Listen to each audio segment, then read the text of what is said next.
The Man Who Stole His Friend's Wife, Part 3, The Aftermath.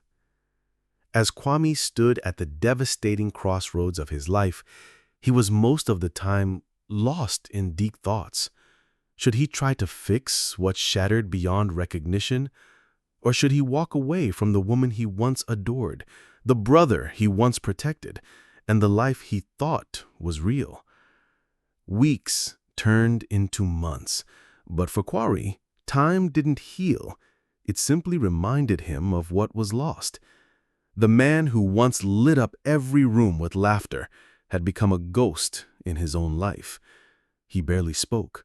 He barely slept. He moved through the days like a shadow. The betrayal by his best friend Michael and the woman he once called his wife didn't just break his heart. It crushed the foundation of everything he believed in: loyalty, trust, and love. Michael came by the house a few times, always with the same words: "Bro, I made a mistake. I'm sorry. Please forgive me." But how do you apologize for shattering a brotherhood built over decades? And the woman he loved? She cried, she begged, she claimed she was confused. She said she still loved him, but love, Kwame thought, doesn't sleep with your best friend. Family members stepped in. Some even blamed him for being too proud. They said, "Kwame, it happens. Just forgive and move on." But forgiveness isn't a button you can just press.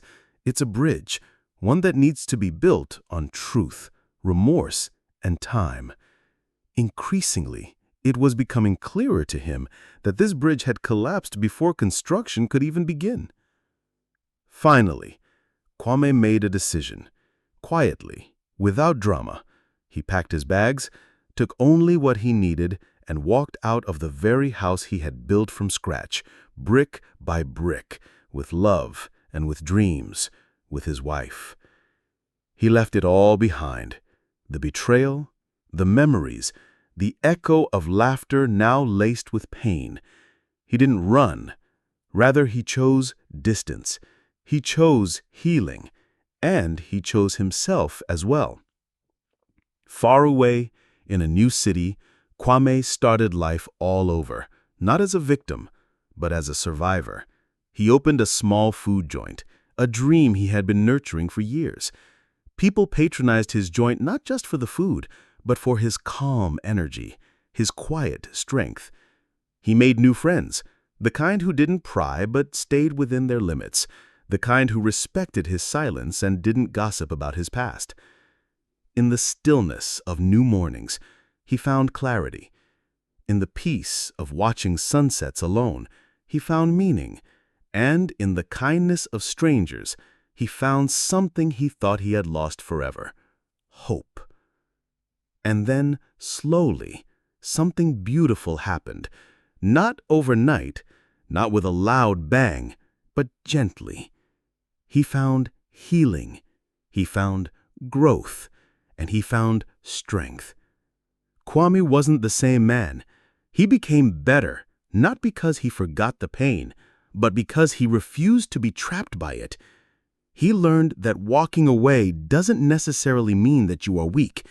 It means you are wise enough to stop bleeding for people who wouldn't even hand you a bandage. The lesson to learn here is that betrayal may break you, but it doesn't have to define you.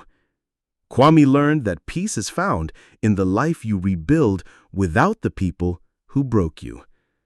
Now let me ask you this: have you ever walked away from people you once loved? Did you heal, or do the scars still haunt you?